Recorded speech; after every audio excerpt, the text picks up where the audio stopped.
In the coming years, the labor force in many Asia-Pacific economies is expected to decline. Now, that is largely because of a rapidly aging society, as well as low birth rates.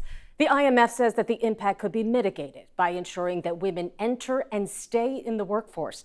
It's one of the major topics on the agenda at APEC's annual summit taking place in Thailand. Our Asia business correspondent, Surajana Tiwarni, sent this report. A small workshop on the outskirts of Bangkok going full throttle.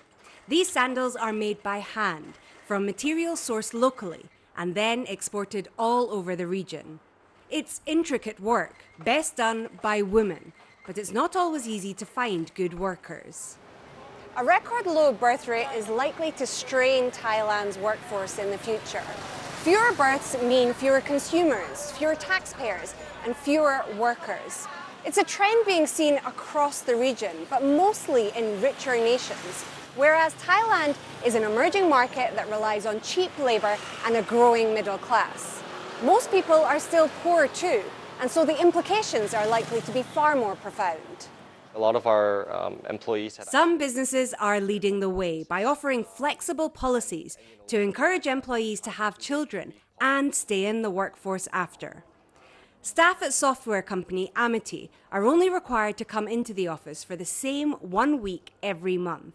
By allowing them to have that flexibility, it's better for the company. We're able to retain these talented and long-tenured women who have been working, know the business in and out, have been doing very well at their jobs, and not have to, rehiring, of course, this is much more difficult and costly than, building an environment that supports them.